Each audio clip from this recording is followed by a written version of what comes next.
السلام عليكم ورحمة الله. شركة مزايا الأولى مختصون بتنفيذ أعمال جلي وتلميع أرضيات الرخام بإقراص ألماس والتلميع بمادة الكريستال.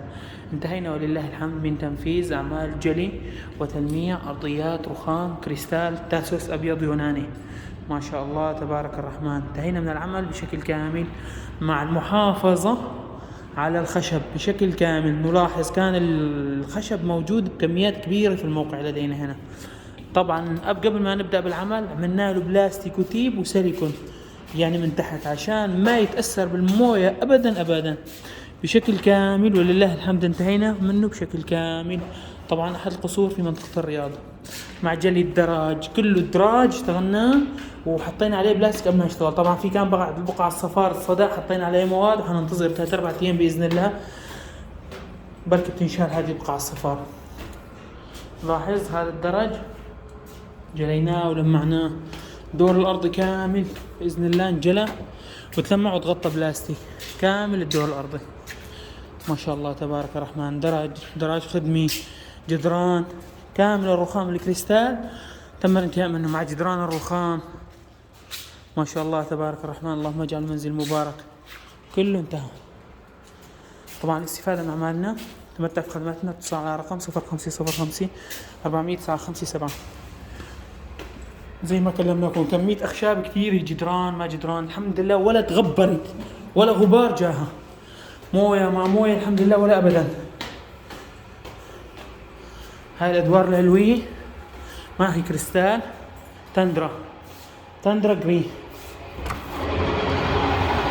صار رخام التندرا كأنه مراي. نلاحظ ما شاء الله تبارك الرحمن. مع العلم انتم هذا مخلصينه 5 أيام تقريبا، الدور اكثر من 5 أيام 7 أيام بس عليه بقايا غبار فقط. انتم الدرايش مفتوحة يعني غصتي كده في الموية يرجع 100%. ما شاء الله تبارك الرحمن. كامل القصر جليناه ولمعناه، صار شغل زي الذهب. الله يبارك لصاحبه يا رب. ما شاء الله.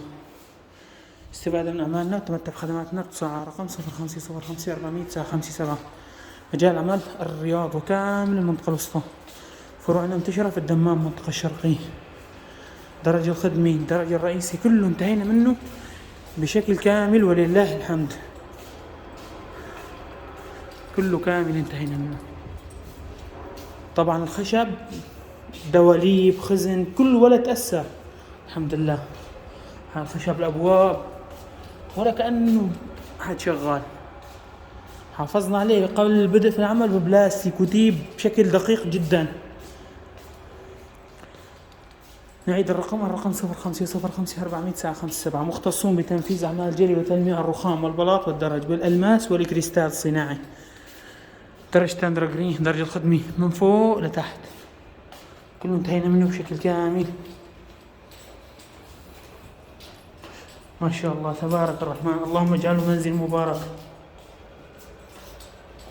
طبعا فوق ما حطينا بلاستيك بناء على رغبة صاحب البيت، لأنتم ما في شغل كثير خالصين يعني خلص الأدوار العلوية بس تم شغل فيها هنا عمال بويا عمال كهرباء بشيك والتشكيلات الأخيرة مدوا بلاستيك وكراتين أفضل للمحافظة على الرخام. ما شاء الله تبارك الرحمن. زوروا صفحتنا لو رأيتم مزيد من أعمالنا. كمية خشب كبيرة الحمد لله ولا أي قطعة تأثرت الحمد لله بفضل رب العالمين. الصالات كلها،